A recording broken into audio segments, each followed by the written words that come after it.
Welcome to our first Innovator special episode on women in tech and leadership. My name is Chelsea, and I'll be your BCJobs host for today's episode with Shelly Bardai, Associate Partner at IBM iX, Inga, Jonsdottir, Front-End Platform Engineering Manager at Wealthsimple, and Rochelle, Grayson, Program Advisor and Industry Chair of the Digital Leadership Program at UBC Sauder School of Business. So today we're going to explore the opportunities and issues that women, including trans women, are experiencing in tech these days and leadership positions, and what some possible solutions could be. In Canada, we have a growing tech and business sector, so we hope that you will find our discussion helpful, whether you're a job candidate or if you're looking to transition into tech or leadership positions.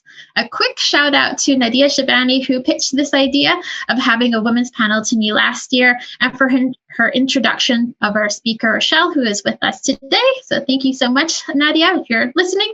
I would also like to begin by acknowledging that the land on which we gather on virtually is the unceded territory of the Coast Salish peoples, including the territories of the Musqueam, Squamish, and Tsleil-Waututh nations, whose relationship with the land continues to this day.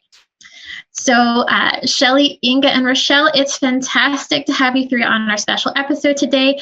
And I just wanted to give you a few moments to briefly introduce yourselves. So I'll start with Shelly, then Rochelle, and then Inga. Great, sounds good. Well, thank you so much for having us. I'm equally excited to be here. Chelsea, you and I have had the chance to speak a few different times now, so always enjoy our conversations. So briefly, as Chelsea mentioned, I am the associate partner within IBM Consulting based in Vancouver, and my focus is helping my clients really think about their experiences. So while we look to build digital products, my goal is to think about what the experience is, both from a customer lens as well as an employee lens, because I think ultimately when we're designing solutions, thinking about the experience really helps in really bringing forward that human element to technology. So that's kind of what I focus on now. And I work primarily in the public sector, which I love doing. And I've been in the tech sector for my entire career. So had a short stint, well, I shouldn't say short, but I was at KPMG before IBM.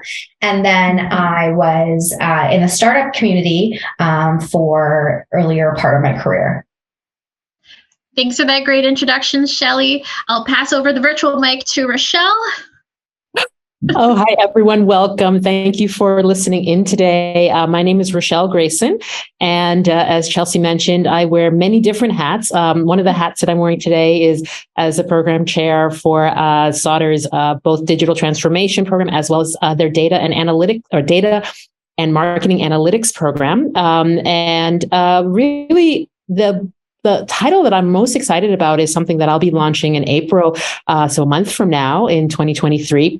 I'm launching an accelerator for non-technical BIPOC women to launch technology and technology-enabled startups. So I will be launching that, and I'm really looking forward to exploring different communities, different cultures, and making sure that the world of technology doesn't pass them by. And as we all know, every business today requires technology. And so I'm really looking forward to helping those who feel that their technology is not their strength. They don't come from STEM, but they actually come from various creative or business or other areas or humanities, and maybe understand a new market. And let's bring some really great and innovative ideas to those markets as well. So that's going to be called Mosaic Accelerator. And I will be launching that in April of this year. So I'm looking forward to that. That's a very exciting initiative. For the Mosaic Accelerator, can job candidates find this link maybe in your LinkedIn bio? Yep, they can find it. There will be a website as well as a bio. So if you go to mosaicaccelerator.com, you can find out more information and you can apply there.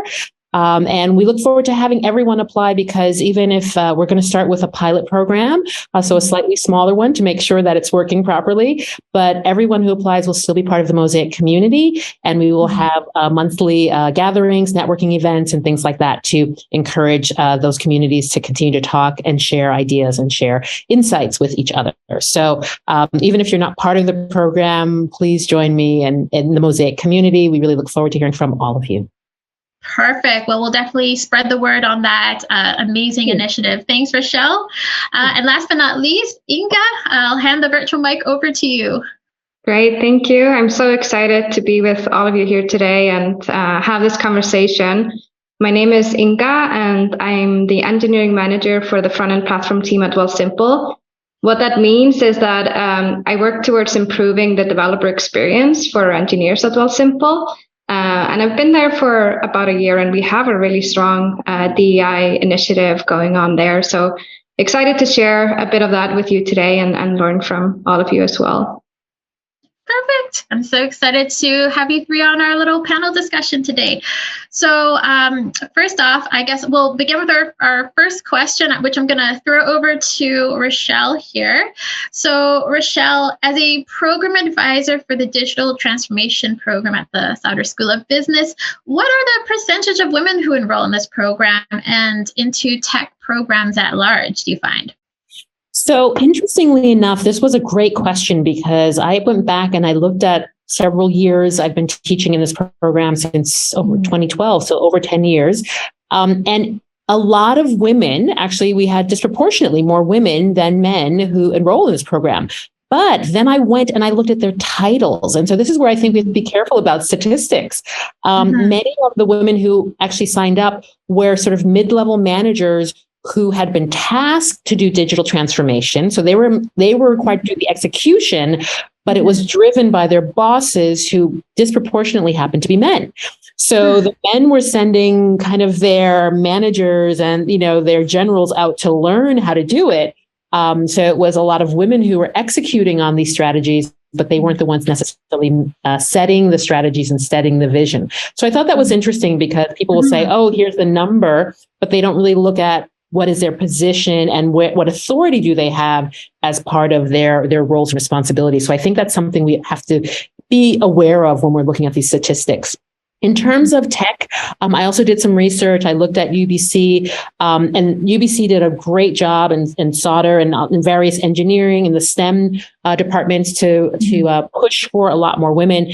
And very quickly, they seemed to get somewhere between 25 to 30% of a lot of the applicants and people who enroll in those programs. So they're about 25 to 30, depending on the program. What's interesting, though, is that seems to have stalled, and we seem to have reached a cap. And I don't know if that's because that's sort of all the people who really want to be in those professions, but, are willing to put up with maybe a culture that isn't as inclusive as they would like, or, because I do feel like that's not representative of all those who are interested in those professions. So there probably still is some work to be done, but that's roughly what we're seeing. Again, depending on the program and depending on the discipline. But in a lot of STEM, it's somewhere between 25 to 30% of the students that enroll in those traditional science, technology, or engineering and math programs. 25 to 30% is what we're seeing at UBC, which is better than a lot of other universities, but I still would argue they'll have a long way to go.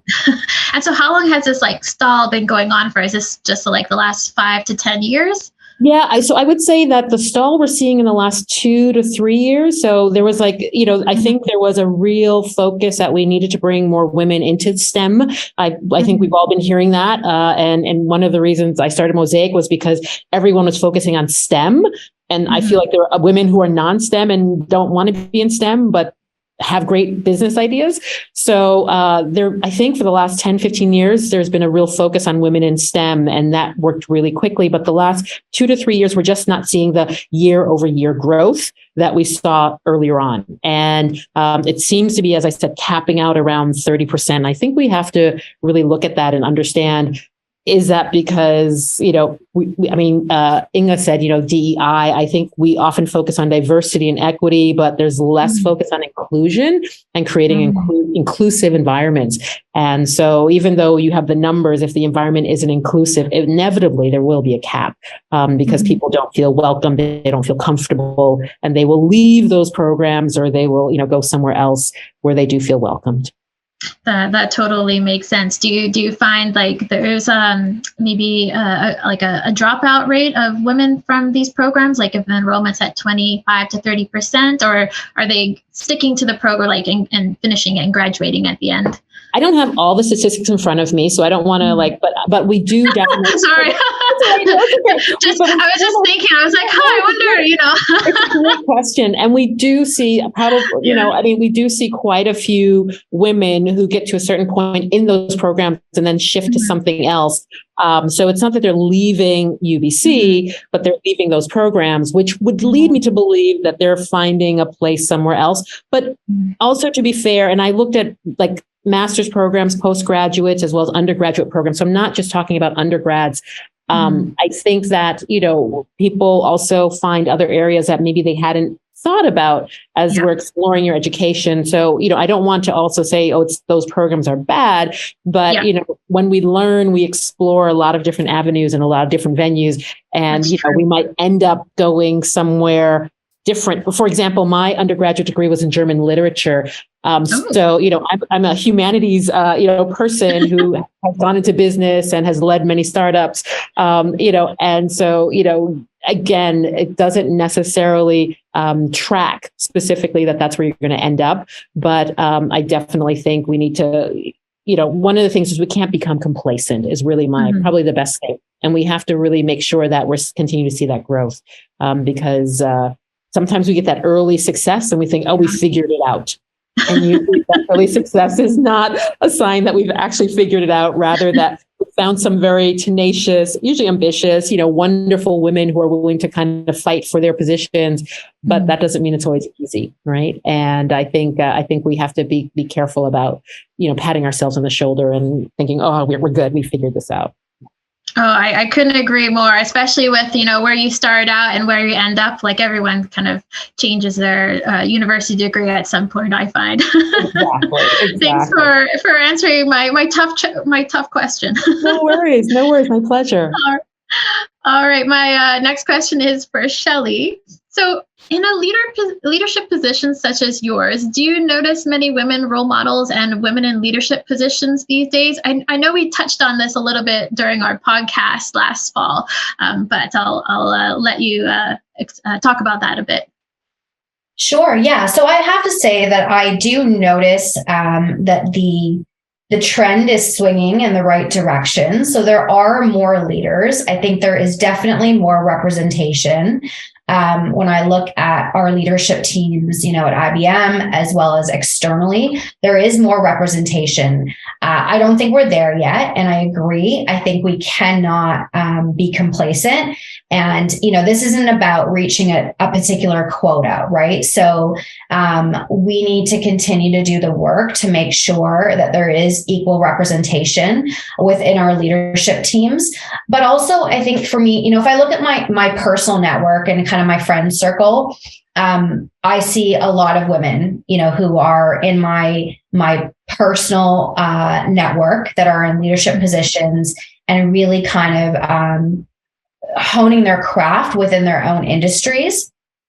And then I also ask myself if I see enough representation of women who look like me. And I don't think that that's the case. So I think that there are still there's still a lot of work that we need to do. And so what I really focus on when I'm mentoring and coaching women on my team, as well as just my different mentoring relationships that I have both internally and externally to my organization, it's really identifying those women who are at early stages in their career, who perhaps have a similar cultural background to myself, and thinking about how I can help to support them to ensure that some of the barriers that they face are being addressed, because they're not necessarily the same across the board, and helping to kind of make sure that we're promoting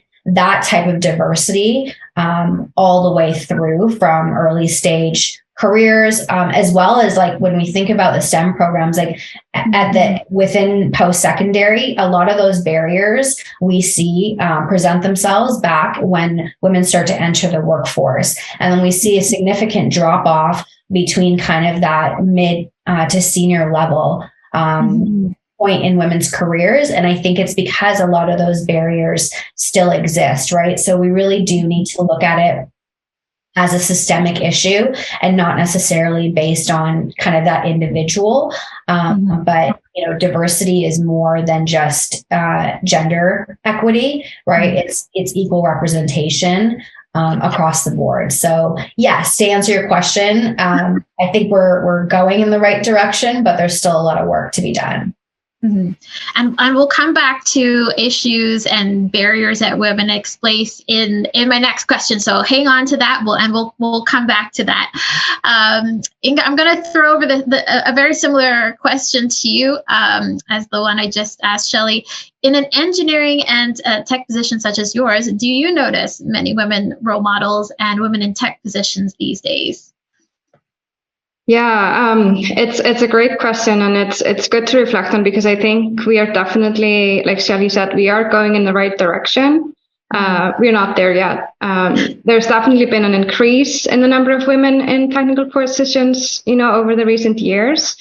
When I joined Wealthsimple last year, the number of women, non-binary, transgender, intersex, two-spirit, and gender non-conforming individuals was 30% in the engineering department, which I think is pretty decent. I don't have the latest numbers, but we are trending in the right direction. However, we are still underrepresented in these roles. I know for senior leadership positions, we are around 21%.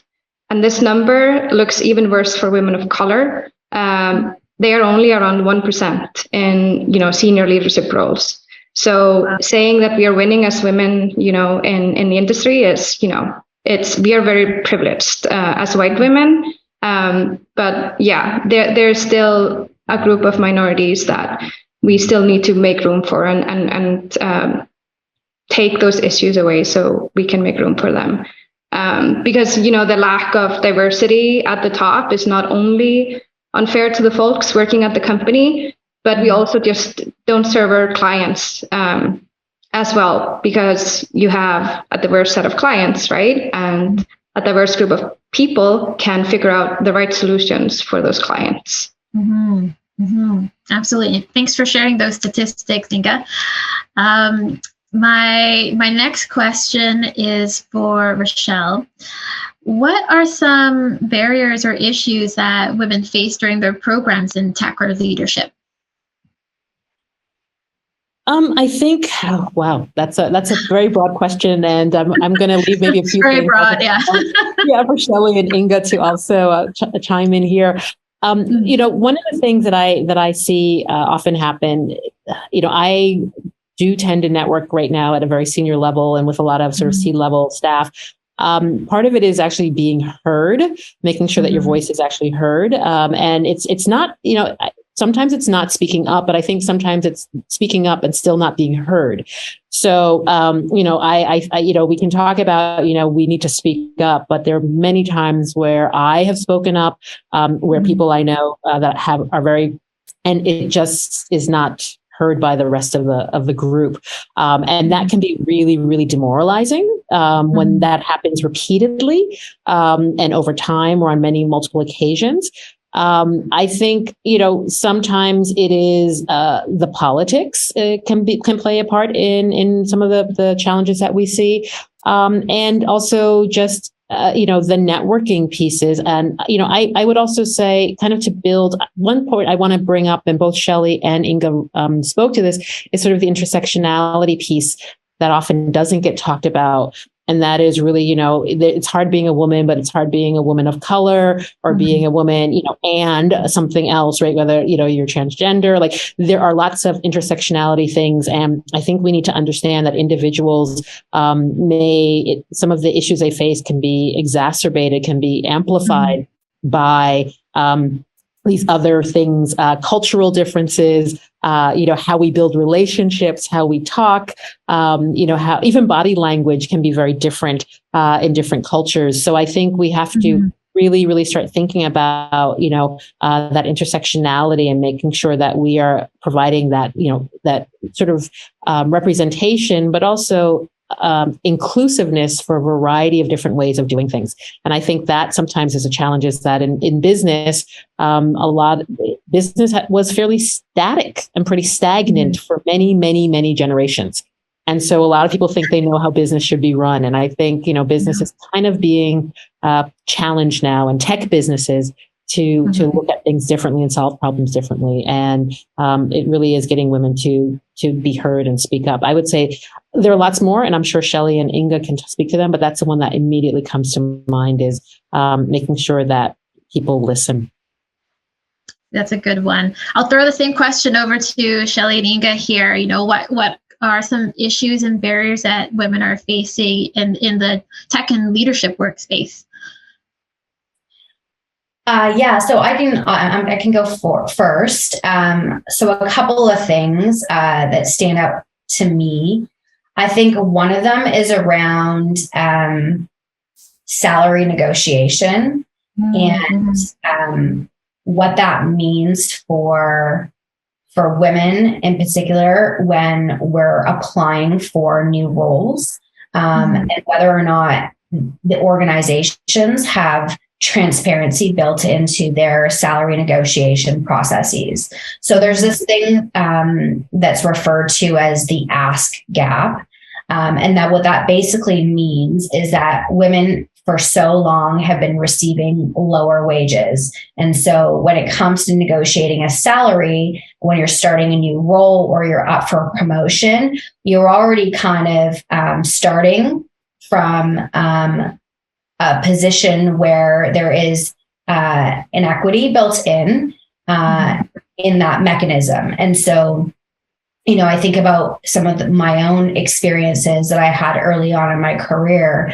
And I started, working in tech when I was 21, and there was a significant gap in my wage, like all the way through my career up until, quite recently. And every time I had to go through that process of negotiating my salary, it was extremely difficult to justify reasons for a 30% increase, but it wasn't, well, one, I felt like I had value and I was adding value, but in order to make that business case for a 30% increase, there was never a question around, why is there such a significant gap in the salary, and why are we, looking at assessing you at a 30% increase? The conversation was just always around, why I deserved that much of a raise. So that's built in to our processes. And those are the things that really need to change, because we have to recognize that collectively, there isn't equity built in to the way that we negotiate salaries, the way that we hire candidates. So we have to kind of change those internal mechanisms to support more transparency and equity. And I think the conversation that Rochelle brought up around being heard, that one really resonates with me. I'm just by my nature, I don't know if it's cultural or not, perhaps it is, but by my nature, I don't often lead with my authority, right? And so because the way I look, because I look like I'm young, I'm not, but I look like I'm young. I'm often kind of put in a position where I'm overlooked, perhaps, or not really heard until I exercise my authority, maybe I say what I do and, that I'm an associate partner, and I can physically see the shift in body language and the way that people interact with me. And I think that that's so unfortunate because, it's something that I've learned, but it still doesn't come as first nature for me just to say, well, this is who I am, and these are my qualifications. It's just not who I am. But sometimes I feel like I have to be put in that position in order to really be heard. That's a really interesting point that you raised about, for example, looking young. I feel like that probably happens to so many of us where, the difference in age, like how we were treated in our early 20s to how we're treated in our 30s, especially if we look older, is so different. Like we're treated with more respect as we get older. I mean, that's what I've found at least. But that's a very interesting point you raised. And just to go back to what you were speaking about earlier on, kind of like asking the ask, as you mentioned, it's so difficult asking for, raise, asking for what you're worth in terms of work. Do you think there's like something there preventing women from asking for raises, or is this maybe kind of like across the board, like it's just difficult for everybody to ask for, what they're worth? Yeah, so I would say, confidence comes up quite a lot around this topic, and I don't necessarily think that it's a lack of confidence. I actually think it's something that a lot of people are affected by. It's not always easy. Some people, it just doesn't come naturally to be super confident in, who you are and be really firm in that ask. It can be a really uncomfortable conversation for a lot of people, right? And for some people, it comes a lot easier. But I think that there are some nuances, and it starts with things like, if we look at a job description, right? As women, we tend to look at a job description and want to check off every single box in order to feel like we qualify. And so if we put ourselves out there and we go into a position feeling like, oh, well, we don't actually qualify for every single ask that they've made of us or requirement that they've articulated on a job description, we're going into a salary negotiation without that full confidence in our ability. So it becomes harder then to go into salary negotiations and make those asks, right? But I think fundamentally the ask gap is actually just because for so long, we've been underpaid, and there's been a wage gap for so long that regardless of what we're asking for, it's still going to be more. It's still going to seem like a lot more because perhaps we were already experiencing a significant wage gap at our previous employer or role, right? So I think that those are some more systemic things that we really need to consider. And as employers, I think the accountability falls on an employer to ensure that they are creating their processes in a way that are transparent so that, within your organizational matrix, we, often will look at bands, right? And that defines levels of experience. And then there's a salary range that is associated to a band level. And there's a range within that, but though that type of information needs to be available to people so that they see and they can kind of evaluate where they fall within that band level or, that salary band level. And then given the tools to be able to go into a negotiation effectively. I'm going to pass. Oh, sorry. Go ahead, Rochelle. No, I was just going to, Inga, I want to get Inga talking, but I just wanted to highlight that there was one of the things I absolutely agree with what Shelly just said. That said, we won't have transparency universally for a long time. And as much as we're pushing for that, I think the reality is that there's still going to be a lot of opaqueness around salary negotiations. So one of the tactics that I've used fairly successfully, and I just want to share this on this podcast with other women, is when, people say, well, what are your salary expectations? Because that question does come up. And, and if you're not, and you don't really know what to say, usually the first thing is don't answer first.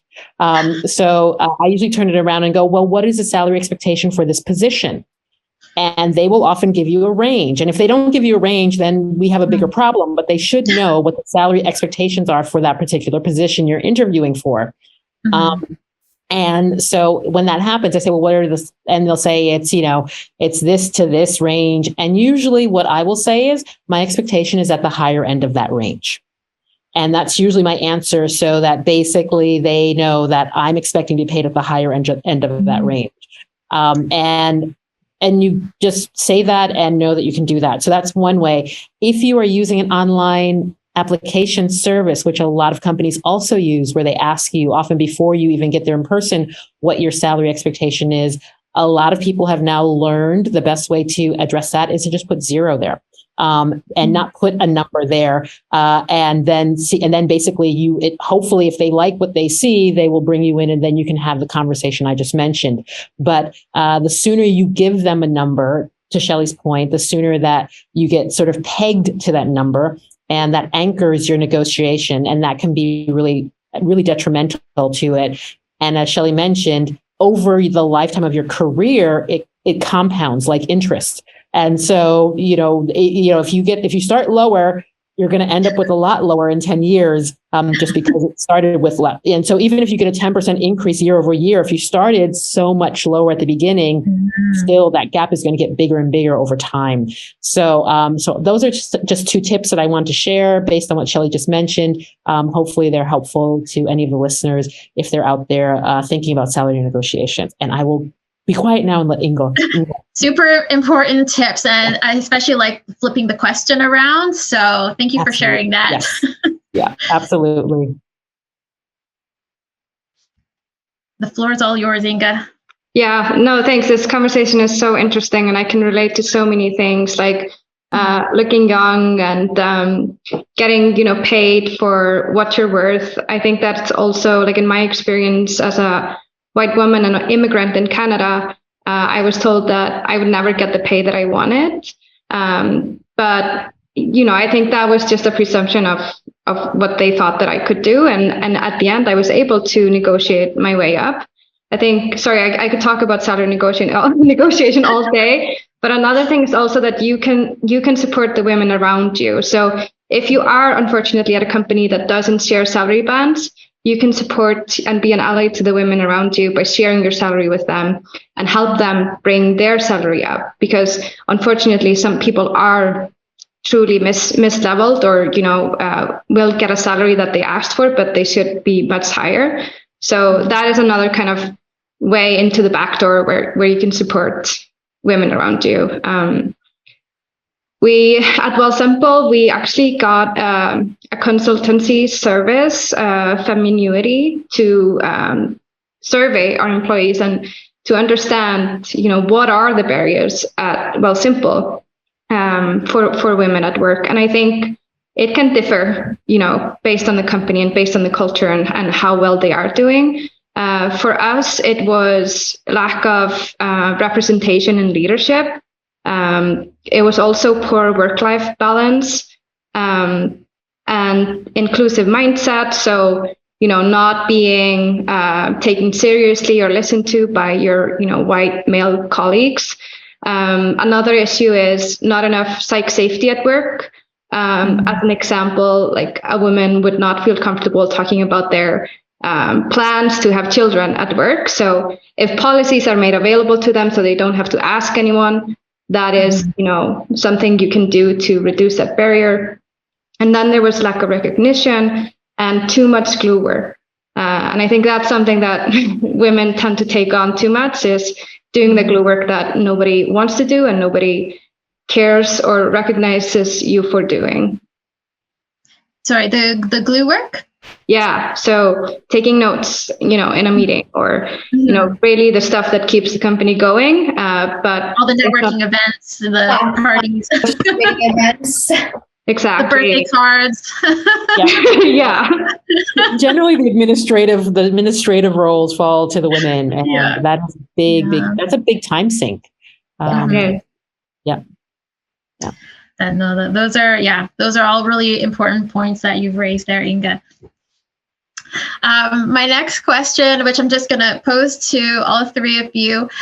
So the big question here, how can we, like, as a society, support more women to rise up, like, into leadership positions, and how do we encourage women to join tech programs and roles? What are your thoughts? What are some solutions here? I know it was a big question. Shelly, I saw. I'll let you go first. So, well, I think platforms like this are extremely helpful. I think participating in dialogue is really important, right? So I think bringing all of these things to light and being really, really authentic about the struggles that we have, the barriers that we faced, sharing our experiences with one another, I found it can be extremely powerful, right? And I mean, of course, there's we have to talk about it, and then we have to do something about it, right? So those are two different things. But I think just in terms of supporting community, I can't tell you how many times I've been in a situation where I've been in a conversation and that individual has felt like they're the only one who is going through a particular situation, and it's not the case. Most often, we all have shared experiences. And so I think just being able to create that dialogue and that space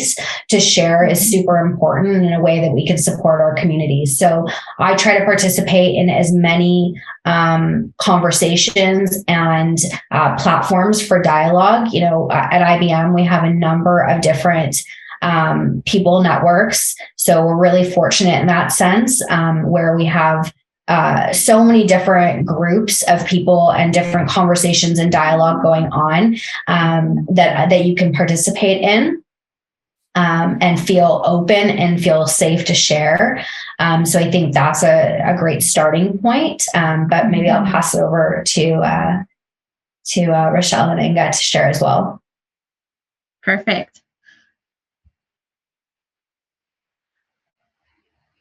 I'll let Inga go because I've already done a lot of talking. So go for it, Inga. Okay. I felt like I just talked. This is a big question, Chelsea, and there are so many things that I could mention here.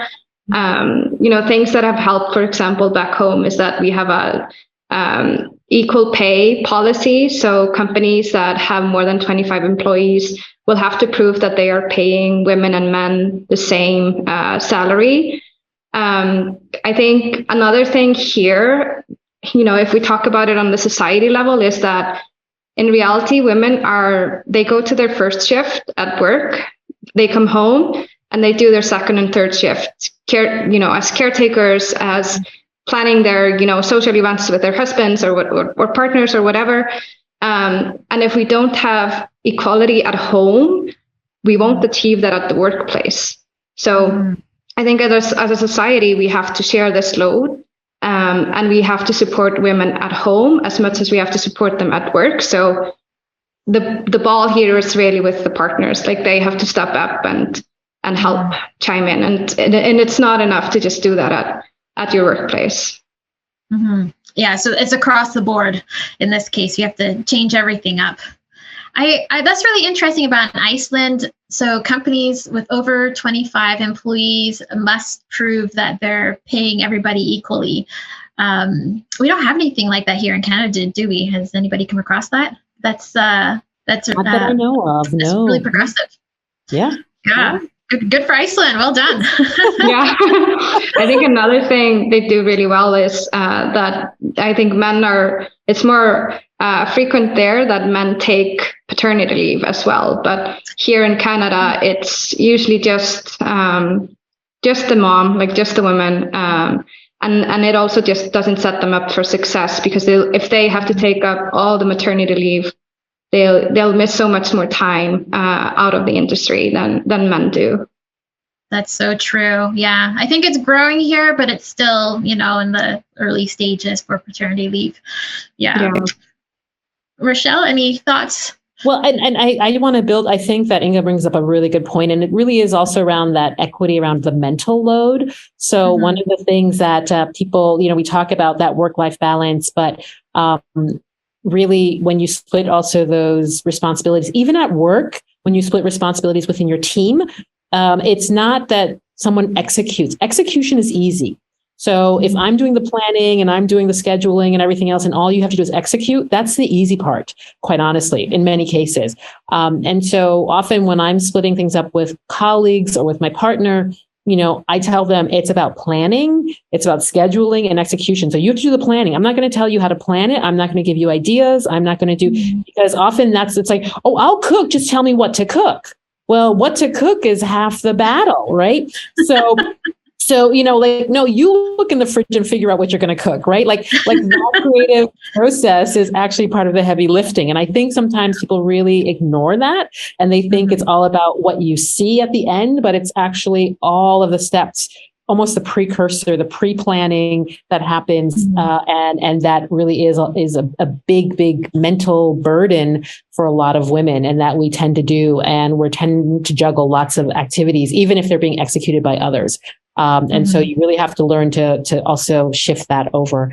I think, again, it is about also finding allies within your organization, finding mentors, male and female. I think it's important to have both, because I think I think it's important to have mentors who look like you, and it's important to have mentors who do not look like you, because everybody has an interesting perspective to buy. And so the other thing I would say is, as you are reaching out for help, also being inclusive and diverse in the help you seek.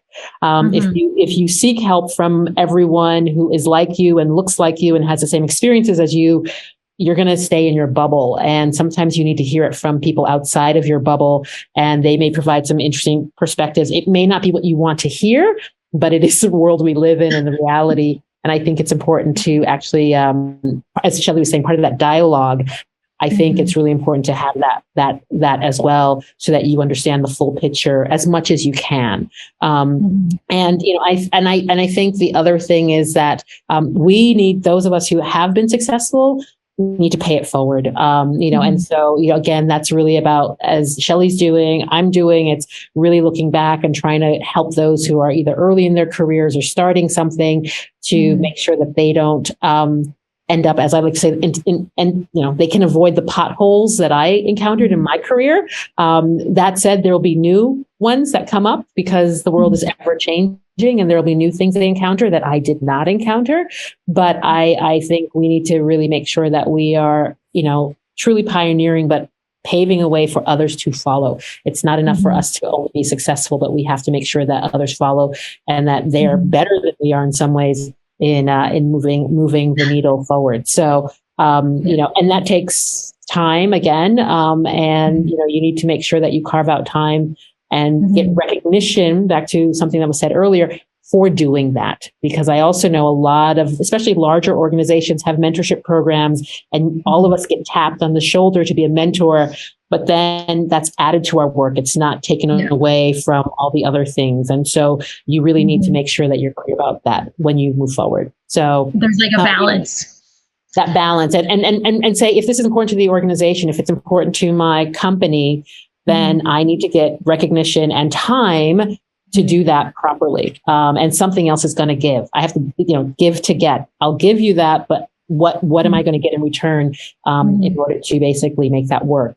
So something's got to fall off my plate if I'm going to take this onto my plate. And especially these days around DEI initiatives, I know so many of us are getting tapped to be part of those initiatives and be the face of them, which is great. And I want to do that work, but most of us haven't been hired to do DEI work. We've been hired to do something else. And so we need to make sure that if DEI is part of our job, that it actually is part of our job description and part of the work that we are recognized for and work that we're paid for. Absolutely. These are all very valuable solutions here. And for my last question for today, to wrap up our discussion, what would be some advice or tips? I know you've been sharing some tips just now, but perhaps you have some other tips that you would share with anyone who listened to our episode today. Inga, why don't you take this one first? I think what I would say is for the women, right, and the minorities out there that are struggling to get into leadership position is, find mentors, like Rochelle suggested, and also for the women that are, successful, reach out to other women and offer your support. And then I think I know what I'm going to say for the men. Men need to step up, and they need to take part in the DEI initiatives as well. And they need to step up at home as well to share the mental load that Rochelle mentioned. And pass the virtual mic over to Shelly. Sure. Tips. I think self-advocacy is really, really important. So I think absolutely finding mentors that will help to support you. I think there's also a case to be made around the difference between a mentor and someone who can be your sponsor. And I think that's where it goes hand in hand with being a self-advocate as well, right? So the difference between the two, I think, is your sponsor is someone who has direct influence over your opportunities within the organization. So that could be your manager in some cases, first line, second line, but making sure that you align yourself with an individual who's going to go to bat for you in those conversations, like when it comes to performance evaluations and performance cycles, promotion cycles. You want to make sure that you're advocating for yourself and that sponsor also understands who you are, what your goals are, what your ambitions are, and what you want out of your career, whether that's a promotion or looking to grow your skill set, whatever that might be. I think sponsorship and self-advocacy are two really important things. I've learned that it's really up to me to take ownership of my own career, but I have to align myself with people who believe in me and my abilities in order to help to support that continued growth that I would like to see in my career. Absolutely. And you talk more in depth about this on your podcast episode with us. So for anyone who's listening today, you can check out our episode from last fall with IBM to learn more about sponsorships and mentors too. We talked about that as well on our episode, I remember. So thank you, Shelly. And then Rochelle, I'll let you share your last tips, piece of advice, words of wisdom that you want to share with our job candidates today. Yeah, I think building on what Shelly said and really that self-advocacy, we've talked a lot about sort of, grabbing the reins and, moving forward and stepping up. I also want to mention, you also need to know when you should step away. And I think that is also really important, that you really are true to your authentic self. And if anyone is challenging your values, who you are, that may be a time to question whether this is the right place for you or the right space for you. I don't believe any job, any position is worth compromising who you are. I just don't. And if that's what they're asking you to do, then you need to step back. Sometimes just take some time, pause and stop and take a minute to reflect. But also there are times when it is absolutely appropriate to step away. And that, I think also we need to, as women, learn when to quit and when to say enough is enough, because I think sometimes we feel like, oh, if I just do this, then they'll see my value, or I'll just do one more thing and eventually it'll work out, or, things will change. Most people don't change. Most organizations don't change that quickly. So, if you're seeing some red flags, really just sit with that and be fearless. That would be my tip. Be fearless, which means that sometimes you also have to take a leap of faith and maybe leave or try something new or different. But know that you will be supported. And if you have those networks, those mentors, and you've built those up, they will help you land on your feet.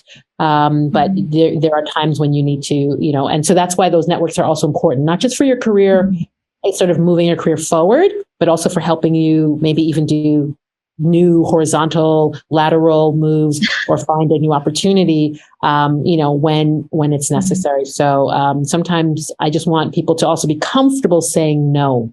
Sometimes you have to say no. And I think we aren't very good often at saying no. It's hard setting boundaries sometimes. I totally agree. It's a skill. It's a skill. It is a skill. Yeah, absolutely. All right. Thank you three so much for joining us on this special International Women's Day episode. Inga, Rochelle, and Shelly, I can't thank you enough for sharing all your tips, words of wisdom, solution, expertise, and stats as well. Some of you did some research for this episode, so I really appreciate your time. For any job candidates out there listening to this episode, you can check out the hiring pages of Wealthsimple, IBM iX, and UBC, as well as the Digital Transformation Program at UBC Sauder School of Business for more information on enrollment. And there will be more information up on the program you mentioned, Rochelle, the Mosaic Accelerator program. So that will be coming out, I believe, in April. So keep an eye out for more information on that as well. It'll be launched in March. So the website. March, okay. So even sooner. Okay. So keep your eyes peeled. As well, you can also check out our monthly #HireMe 2023 employer panel series at bcjobsca/events to talk with recruiters directly. UBC will be joining us on our April 18th panel. So you can sign up early for that panel. Happy International Women's Day, everyone, and we hope you enjoyed this episode.